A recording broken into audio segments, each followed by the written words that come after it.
Hello, good morning, good afternoon, good evening. कैसे आप सब लोग? आई होप आप सभी बहुत अच्छे होंगे। मेरा नाम है सीए प्रतीक ठक्कर और हम बात कर रहे थे बेटा मनी मार्केट के बारे में। Measures of credit control and money market के बारे में अपन बात कर रहे थे। So let's begin. जो पहले पढ़ा था उसको रिवाइज कर लेते हैं। अगर आपने लाइक किया नहीं किया तो लाइक जरूर से कर दीजिए, शेयर कर दीजिए और एक प्यारी सी कमेंट जरूर से करिए बेटा। चलिए, तो सबसे पहले अपन ने देखा था मनी मार्केट एंड कैपिटल के बारे में। Money market short term capital, short term fund requirement के बारे में बात करता है। सप्लाई एंड डिमांड के बारे में बात करता है। ठीक है, short term money supply, short term money demand के बारे में बात करता है। जबकि कैपिटल मार्केट लॉन्ग रन के बारे में बात करता है। ठीक है, यहाँ पे दो डेफिनेशन अपन ने क्रोवर्स एंड आरबीआई की देखी थी। उसके बाद अपन ने ऑब्जेक्टिव्स देखे थे। ऑब्जेक्टिव सिंपल सी बात है कि भैया शॉर्ट टर्म फंड्स का जिनके पास सरप्लस है वो प्रोवाइड करना है। ठीक है, वो लेना है। और भैया जिनके पास जरूरत है, जिनके पास डेफिसिट है, उनको प्रोवाइड करना है। जिनके पास सरप्लस है उनको कुछ इनकम हो जाएगी, जो डेफिसिट है उनको भैया जितना पैसा चाहिए उतना उनको मिल जाएगा।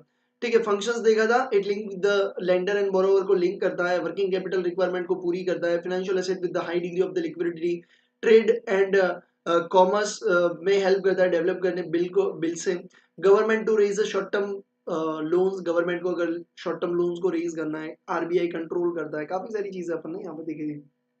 उसके बाद स्ट्रक्चर देखा था अपन ने, ऑर्गेनाइज सेक्टर, अनऑर्गेनाइज सेक्टर। और ऑर्गेनाइज में RBI, commercial bank, saving banks and non banking companies, फिर कोऑपरेटिव बैंक्स देखा था। फिर अपन ने कमर्शियल में दो देखा था, शेड्यूल, नॉन शेड्यूल। इसमें शेड्यूल मतलब रजिस्टर्ड विद आरबीआई। फिर अपन ने देखा था public sector, Indian sector, public में state bank and nationalise bank. इस तरीके से अपन ने बाइफिकेशन देखा था। उसके बाद हमने देखा था कि ऑर्गेनाइज सेक्टर में क्या क्या चीजें आती है। आरबीआई आती है, एसबीआई आती है, नाबार्ड आती है, इंपोर्ट एक्सपोर्ट बैंक आती है, काफी सारी चीजें आती है। एलआईसी, जीआईसी, यूटीआई आता है, quasi government bodies, quasi government bodies मतलब जो आधी गवर्नमेंट है आधी गवर्नमेंट नहीं है। ठीक है, वो सब चीजें आती है। कोऑपरेटिव बैंक्स आ जाती है, उसमें दो चीजें आती थी, तीन चीजें टोटल होती थी, उसमें दो चीजें ऑर्गेनाइज में आती थी। State and central cooperative banks होती थी, वो ऑर्गेनाइज में आती थी, मतलब आरबीआई के अंडर में आती थी।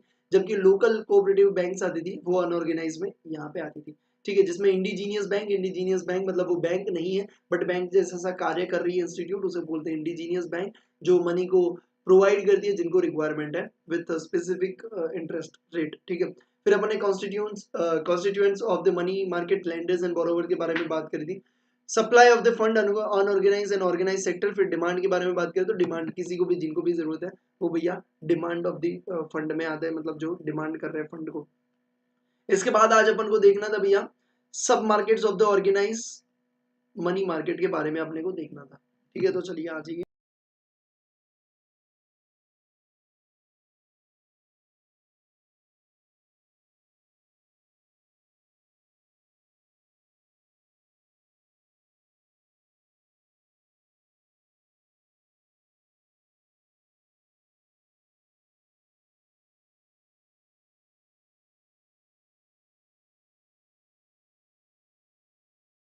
Okay, let's go.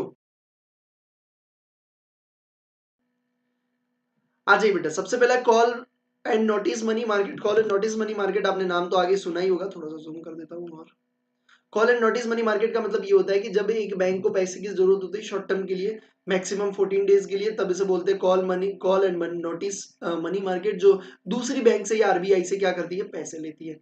ठीक है, आ जाइए पढ़ लेते हैं। The call and notice market constitutes of core of the Indian money market. Call money represents the amount borrowed by the commercial bank. देखो, borrowed by commercial bank from each other for a short period. एक दूसरे से जो पैसा लेती है short period के लिए, to make their CRR requirement, cash reserve requirements को प्रोवाइड करने के लिए, उसको मीट करने के लिए। दोज बैंक उस cash reserve decline below the statutory requirement. आपको पता है कि आरबीआई जितना बोले उतना कैश रिजर्व रखना पड़ेगा। अगर उससे कम हो गया तो वो दूसरी बैंक को कॉल करेगी। फॉर एग्जांपल आईसीआईसी का कैश रिजर्व कम हो गया, क्यों कम हो गया? क्योंकि अचानक से उनको कैश का किसी को पेमेंट करना पड़ा। तो जैसे ही कम हो गया वो दूसरी बैंक को कॉल करेंगे, बोलेंगे भैया थोड़ा सा पैसा दे दो, तो हमें को कैश रिजर्व मेंटेन करना है। ठीक है, सॉरी। उसके बाद क्या था बेटा अपना, those banks reserve decline okay have surplus cash reserve fund and borrowed the land money for one day and for a period up to 14 days. ठीक है, तो ये आपको ध्यान में रखना है। एक दिन से कितना भैया, 14 डेज के लिए। मैं ब्लू से हाईलाइट करूंगा क्योंकि शायद आपको पूछा जाए कि जो कॉल और नोटिस मनी होता है वो क्या होता है और मतलब कितने दिन के लिए होता है। ठीक है, तो आई होप आपको समझ में आ गया होगा। इसमें और क्या चीजें बेटा दी हुई है, विदाउट द कोलेटरल सिक्योरिटी, मतलब इसमें कोई भी सिक्योरिटी देने की जरूरत नहीं है। The market The two segment call or overnight market and the short notice market, the rate at which the fund are borrowed and lent in a market is called as a call money rate. भैया जो जिस rate पे पैसे को दिया जाएगा उसे बोलेंगे कॉल मनी रेट। दूसरा आता है बेटा कॉल मनी वाला, समझ में आ गया? हाँ भैया। कॉमर्शियल बिल मार्केट के बारे में बात करते हैं। Commercial bill is nothing but अब बिल्स ऑफ एक्सचेंज के बारे में बात कर रहे हैं, ठीक है, जिसको क्या करना चाहिए, प्रमोट करना चाहिए। नॉर्मली वो कितने दिन का होता है, 90 डेज का होता है। दोस्त बिल्स ऑफ एक्सचेंज, ये बिल्स ऑफ एक्सचेंज के बारे में बात कर रहे हैं, ड्रॉन बाय द सेलर, यानी उसको बोलेंगे ड्रॉअर ऑन किसके ऊपर भैया, बायर के ऊपर वो क्या करते हैं, ड्रॉ करते हैं। इसको अपने को क्या करना चाहिए, प्रोमोट करना चाहिए। It become the legal document, ये एक लीगल डॉक्यूमेंट होता है। एक्नोलेजिंग द इंडेप्टनेस, यानी कि किसी को पेमेंट डेटर है ऐसा एक्नोलेज करता है। इट इज नेगोशिएबल इंस्ट्रूमेंट, ये नेगोशिएबल इंस्ट्रूमेंट है, ठीक है। वो जनरली कितने दिन के लिए ड्रॉ किया जाता है, generally drawn generally for 90 days. तो इसको भी मैं ब्लू से हाईलाइट कर रहा हूँ क्योंकि इसका 90 डेज का पीरियड है, ठीक है। तो ये भी आई होप आपको पता है, ठीक है।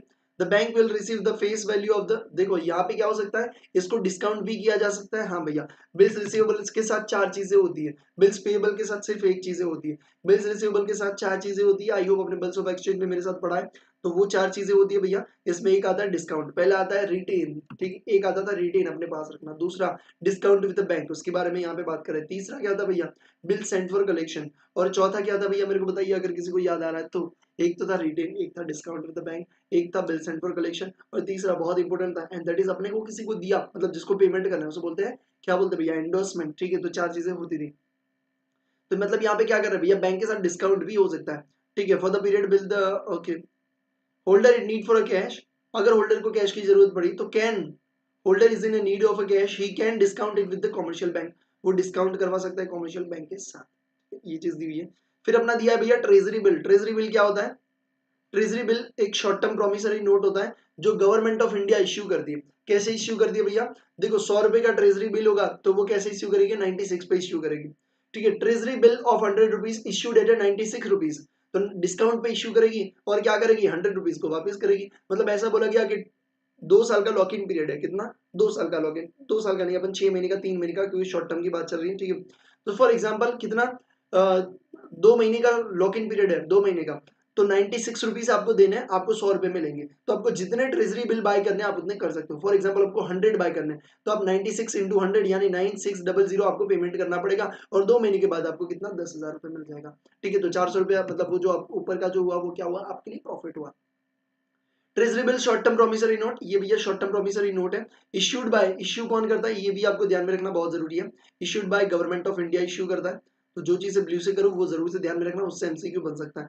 जनरली कितना था, 91 डेज का था जनरली, बट अभी की बात करें, ठीक है, तो उसको बढ़ा दिया गया है। और issued by RBI long maturity, issued by RBI long maturity treasury bill, ठीक है, normally up to 364 days, 182 days का था, ठीक है।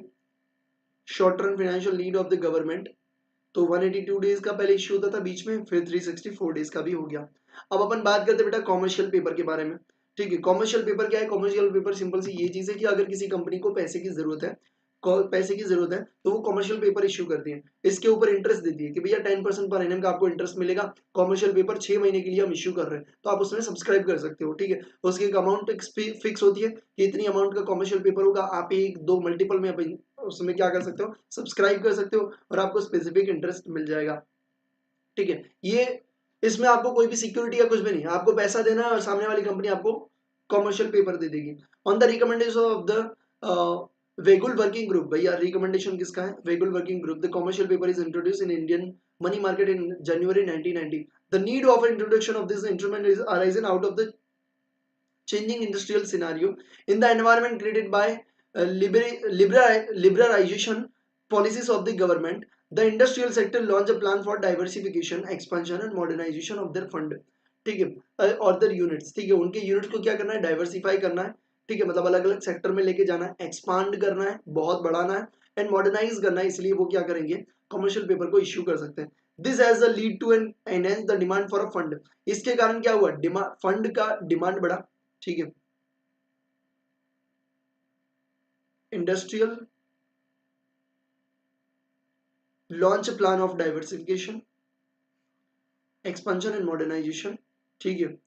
This leads to and enhance demand for a fund, इससे क्या हुआ, पैसे की जरूरत पड़ी, to satisfy the demand CP is introduce, इस डिमांड को पूरी करने के लिए कमर्शियल पेपर को इंट्रोड्यूस किया गया। कमर्शियल पेपर है अनसिक्योर्ड प्रोमिसरी नोट, भैया इसमें कोई भी सिक्योरिटी नहीं देती कंपनी, आपको ऐसा नहीं देती कि भैया हम आपको पैसा ना लौटा पाए तो आप हमारा भैया कोई भी असेट को उठा लेना, भैया कोई भी सिक्योरिटी नहीं होती, ठीक है। आप पैसे देते हो वो आपको कमर्शियल पेपर देती है, ट्रस्ट के बिहाफ पे आप उसे परचेज करते हो। Issued by corporate entities to raise the resources of the short term needs of the borrowing, ठीक है। तो आई होप आपको चार चीजों में समझ में आ गया। सबसे पहला आपका था कॉल एंड नोटिस मनी, ठीक है, बैंक से प्रोवाइड करती है भैया, नॉर्मली 14 डेज तक का होता है। कमर्शियल बिल मार्केट होता है, फिर treasury bill and commercial paper, ठीक है।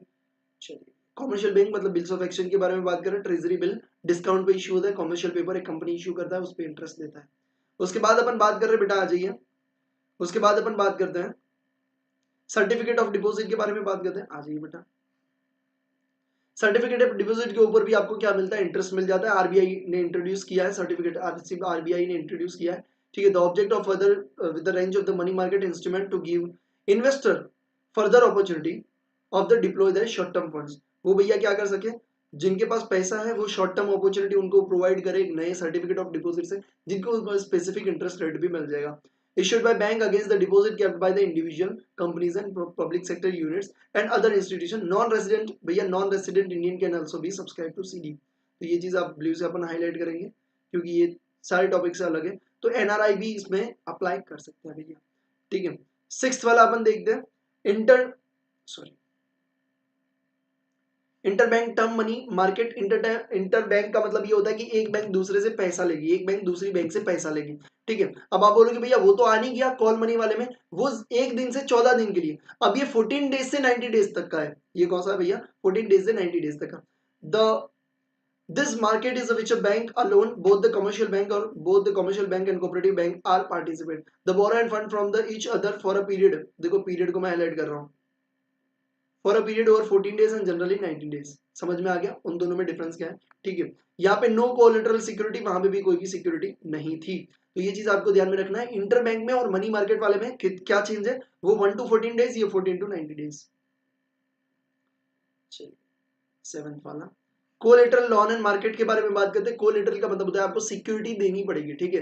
प्राइमरी सिक्योरिटी, बाय कोलेटरल का मतलब होता है, ठीक है। बायलेटरल का मतलब होता है आपको सेकेंडरी सिक्योरिटी, आपको प्राइमरी सिक्योरिटी देनी पड़ेगी कि हाँ भैया मैं लोन ले रहा हूँ तो उसके सामने मैं सिक्योरिटी दे रहा हूँ। सिक्योरिटी कैसी होगी भैया, गवर्नमेंट सिक्योरिटीज और बॉन्ड आपको यहाँ पे देना होगा, ठीक है।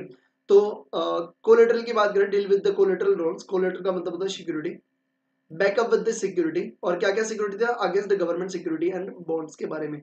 तो आई होप आपको ये सात चीजें बहुत इजीली, बहुत तगड़ी तरीके से समझ में आ गई होगी, ठीक है। तो एक बार मैं आपको ये रख रहा हूँ, आप जरूर से इसे हाईलाइट कर लीजिए, ठीक है, और उसको पढ़ते भी जाइए ताकि आपको सही तरीके से समझ में आ जाए बेटा। कोई भी डाउट है मेरे को कमेंट कर लेना।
चलिए अब बात करते हैं डिफेक्ट्स ऑफ द मार्केट, क्या क्या डिफेक्ट्स है मार्केट में वो भी देखना बहुत जरूरी है। ठीक है, तो आ जाइए बेटा डिफेक्ट्स के बारे में बात करते हैं। ठीक है, ये सब हाईलाइट कर लिया आपने, आई होप आपने कर लिया होगा। ठीक है, बाकी कर लीजिए भाई, फटाफट कर लो, कंप्लीट करो। ठीक है, इतना वाला कंप्लीट कर लो।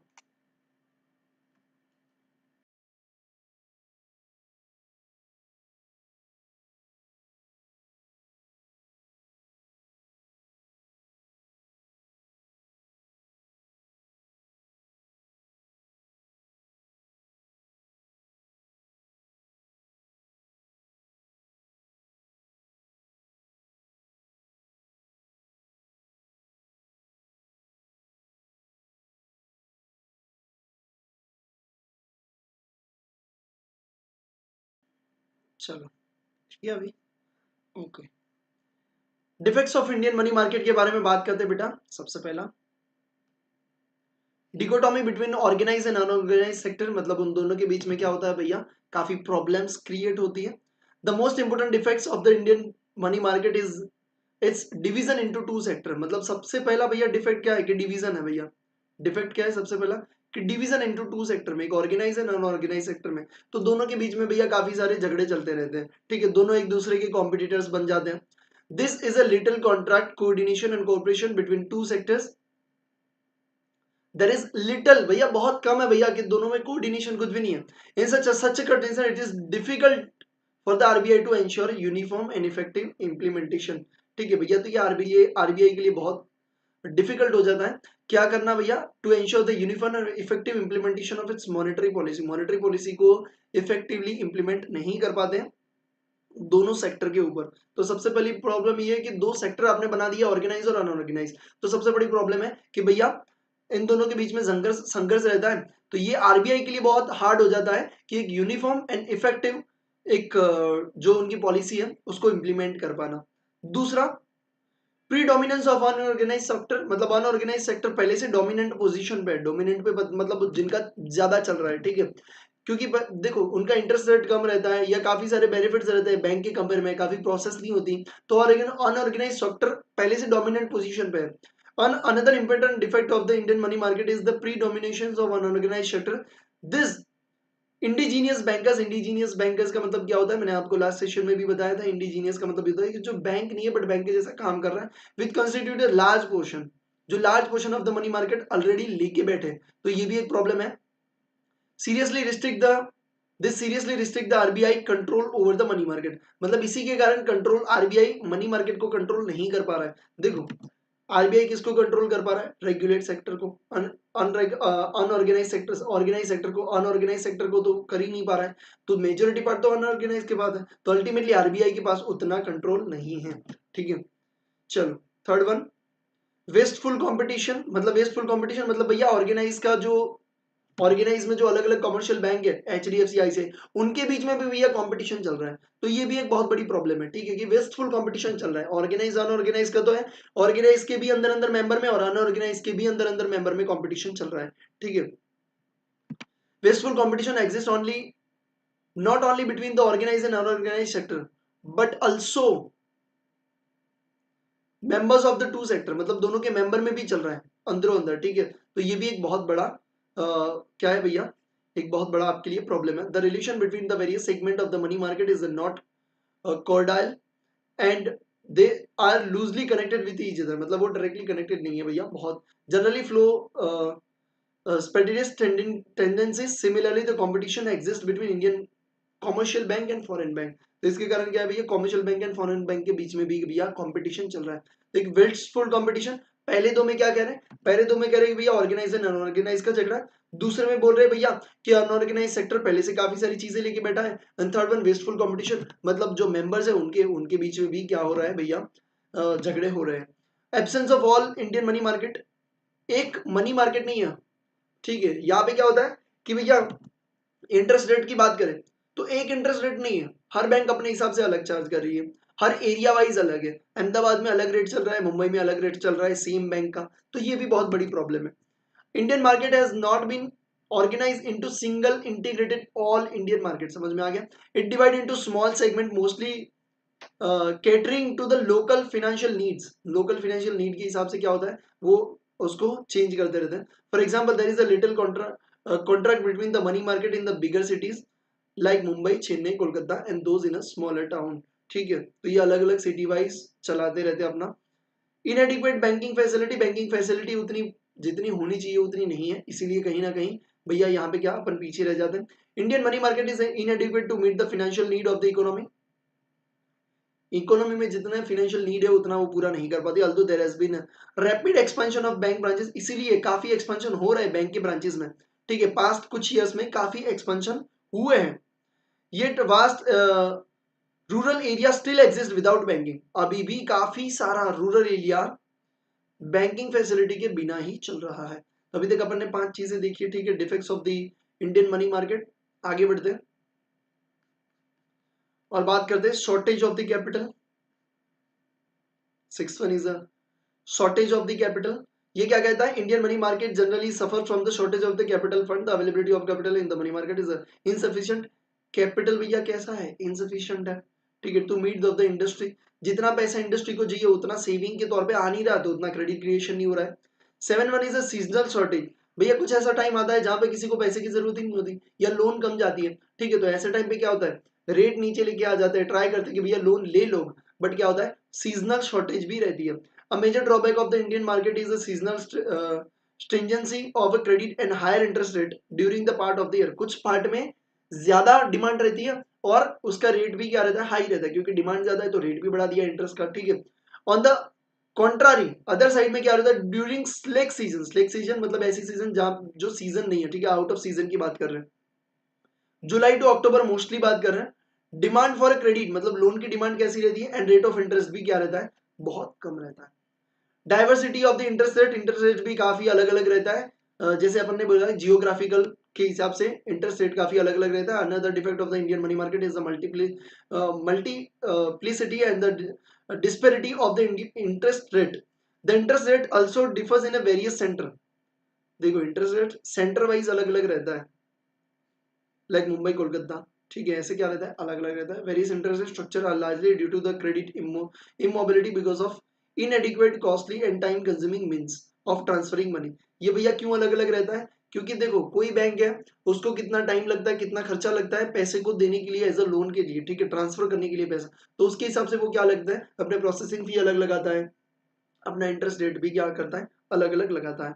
9th one is absence of a bill market, मतलब जो बिल्स ऑफ एक्सचेंज का जो मार्केट है वो अभी इतना फेमस है ही नहीं भाई, इसलिए बहुत प्रॉब्लम होती है, तो वो उसको डेवलप करना चाहिए। The existence of a well organised bill market is essential for proper efficient working of the money market. मतलब वेल ऑर्गेनाइज्ड बिल मार्केट का जरूरत है, एसेंशियल है, इंपॉर्टेंट है, किसके लिए, for proper efficient working of the money market. ठीक है, उसके लिए क्या है भैया, अच्छी तरीके से अगर काम करना है मनी मार्केट को, तो बिल को आपको क्या करना पड़ेगा, बिल को आपको प्रॉपर वे में उसको ग्रो करना बहुत जरूरी है। Unfortunately despite of the serious efforts made by RBI, the bill market has not yet been fully developed। मतलब RBI ने बहुत काम किया बट फिर भी अभी तक वो डेवलप नहीं है।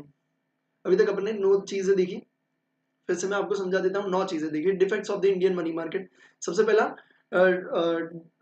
डिकोटॉमी between organise and unorganise sector, दोनों के बीच में झगड़े रहते हैं भैया। Predominant of unorganise sector, unorganise sector पहले से डोमिनेंट पोजीशन पे। थर्ड वन वेस्टफुल कंपटीशन, मतलब अनऑर्गेनाइज के मेंबर्स के बीच में झगड़ा है, ऑर्गेनाइज के मेंबर के बीच में भी झगड़ा है, फॉरेन एंड इंडियन बैंक के बीच में भी झगड़ा है। Absence of all Indian money market, मतलब सब जगह पे भैया ऑर्गेनाइज मार्केट नहीं है कि जो एक जगह से मैनेज हो सके, ऐसा नहीं है, सब अपने अपने हिसाब से काम कर रहे हैं। इनएडिक्वेट बैंकिंग फैसिलिटी अभी भी रूरल एरिया में नहीं पहुंची है। शॉर्टेज ऑफ कैपिटल, कैपिटल बहुत कम है जितनी रिक्वायरमेंट है इंडस्ट्री को। सीजनल शॉर्टेज कई बार रहता है, कई बार हाई रेट रहता है, कई बार कम डिमांड रहती है तो रेट भी कम रहता है। डाइवर्सिटी ऑफ इंटरेस्ट रेट काफी चेंज रहता है एरिया वाइज, और एरिया वाइज इसीलिए रहता है क्योंकि उनका खर्चा जो होता है उसके ऊपर डिपेंड करता है। फिर अपन ने देखा था absence of the bill market. Bill market को डेवलप करना चाहिए, आरबीआई ने काफी काम किया बट अभी भी वो डेवलप नहीं हो पा रहा है। लास्ट वन अपन देखने वाले कि क्या क्या अपन इंप्रूवमेंट लेके आ सकते हैं इन डिफेक्ट्स को कम करने के लिए। ठीक है, तो सबसे पहली बात आपको समझ में आ रही है, हाँ भैया, कि पहले तो ना अनऑर्गेनाइज जो सेक्टर है ना वो बहुत डोमिनेंट पोजीशन पे है, और इसी के कारण आरबीआई के हाथ में कुछ आता ही नहीं है, क्योंकि जो कम पार्ट है वो ऑर्गेनाइज सेक्टर के पास है, जो ऑर्गेनाइज आरबीआई वाला है। तो पहले तो हम अनऑर्गेनाइज को क्या करें भैया, ऑर्गेनाइज में लेके आ जाए, मतलब अनऑर्गेनाइज को हटा दो, उसको भी रजिस्टर कर दो ऑर्गेनाइज में, ठीक है। तो पहली चीज तो अपने को ये समझ में आती है कि भैया ये तो करना बहुत जरूरी है, ठीक है। फिर अपने को बिल्स ऑफ एक्सचेंज को डेवलप करना चाहिए, जो जितनी भी प्रॉब्लम है ना उसका एग्जैक्ट उल्टा लिख दो तो आपको ये मेजर्स मिल जाएंगे। Activities of the indigenous bank should be bought under the effective control of the RBI. मतलब इंडिजीनियस जितनी बैंक है, जो मेजोरिटी पार्ट है, डोमिनेंट पोजीशन है, उसको कहां पे लेके आना चाहिए, कंट्रोल में लेके जाना चाहिए, आरबीआई के अंडर में लेके आ जाना चाहिए, मतलब उसको भी ऑर्गेनाइज में लेके आ जाना चाहिए, ठीक है। फिर क्या करें, हुंडीज को आपको क्या करना चाहिए, डेवलप करना चाहिए। Hundis in the market should be standardise and written in the uniform manner. मतलब हुंडी का मतलब क्या होता है, किसी को अगर पैसा देना है तो आप जो बिल्स ऑफ एक्सचेंज लिखते हो, ऐसा ही एक हुंडी होता है जो क्या करता है भैया, आपको किसी को पेमेंट करना है तो आप हुंडी लिखते हो और बोलते हो कि भैया हाँ मेरे को तेरे को इतना पैसा देना है, ठीक है। बिल्स ऑफ एक्सचेंज जैसा ही होता है। फिर बोलता है कि banking facility should be expanded, मतलब जो रूरल एरिया में नहीं है वहां तक पहुंचाना पड़ेगा, उसको एक्सपांड करना पड़ेगा, ठीक है। Discounting and rediscounting facility should be expanded, मतलब जो डिस्काउंटिंग एंड रीडिस्काउंटिंग फैसिलिटी है बिल्स ऑफ एक्सचेंज की, उसको आपको डेवलप करना चाहिए to develop the bill market. For raising the efficiency of the money market, the number of clearing house in the country should be increased. Clearing house का मतलब क्या होता है, and their working improved. Clearing housing बढ़ाना चाहिए और उसकी working भी बढ़ानी चाहिए। क्लियरिंग हाउस मतलब आपको एक जगह से दूसरी जगह अगर आपको पेमेंट करना है, इन्वेस्टमेंट करना है, तो कितना इजीली क्लियर कर पाता है, उसकी बात चल रही है। Adequate and less costly remittance, remittance का मतलब होता है transfer, facility should be provided, मतलब इजीली आप ट्रांसफर कर सको और कम प्राइस में, मतलब अगर पैसे ट्रांसफर करने के भी चार्ज लगेंगे तो ये भैया क्या होगा, इससे लोग ज्यादा ट्रांसफर नहीं करेंगे, उतना यूज नहीं करेंगे पैसों का। Variation in the interest rate should be reduce, मतलब जितना वेरिएशन आता है, अलग अलग चेंजेस आते हैं, उसको क्या करना चाहिए, रिड्यूस करना चाहिए। तो सबसे पहले अपने डिफेक्ट्स देखिए, उसके बाद अपने मेजर्स देखें। तो डिफेक्ट्स के लिए मैं यहाँ पे आपके लिए रख लेता हूँ ताकि आप इसे फटाफट से हाईलाइट कर सको बेटा, डिफेक्ट्स के बारे में क्या क्या डिफेक्ट्स है, ठीक है। तो ये बहुत छोटा सा चैप्टर था, बहुत ही छोटा सा। इस चैप्टर को अपने यहाँ पे कंप्लीट किया है, मैं फुल स्क्रीन कर रहा हूँ जिससे आप क्या कर सको, सारी चीजों को अच्छी तरीके से हाईलाइट कर दो। और फिर अपन इस सेक्शन को एंड करने वाले, आई होप आपको कोई डाउट नहीं होगा। नेक्स्ट सेक्शन में इस पूरे चैप्टर को अपन रिवीजन करने वाले, तो उसे जरूर से अटेंड कर लीजिएगा। और उसके बाद अपन पूरा इकोनॉमिक्स अभी तक की बात करें तो उसको अपन कंप्लीट करने वाले हैं। हाँ, इसमें एक चैप्टर जो न्यू सिलेबस में ऐड हुआ है वो रिवीजन में नहीं आएगा, ठीक है, वो उसको मैं अलग से ऐड कर दूंगा, ठीक है। तो जितने भी न्यू वाले टेंशन मत लेना, मैं रिवीजन करवा रहा हूँ अगर फुल इकोनॉमिक्स का, तो उसमें सिर्फ एक चैप्टर नहीं आएगा जो आपका लास्ट वाला ऐड हुआ है, ठीक है। बाकी आप पूरा रिवीजन कर लेना, उसका रिवीजन सेपरेटली जो चैप्टर मैं पढ़ा रहा हूँ वो चैप्टर को उसके बाद में दे दूंगा, तो आप वहां से कर लेना, ठीक है बेटा। चलो, thank you so much for watching this session, I hope you really enjoy. मैं अब जूम कर रहा हूँ, आप फटाफट से इसे क्या कर लो, हाईलाइट कर लीजिए। Thank you so much. और कोई डाउट है तो मेरे को पूछिए, मैं अभी भी बैठा हूँ जब तक लेक्चर एंड नहीं करता।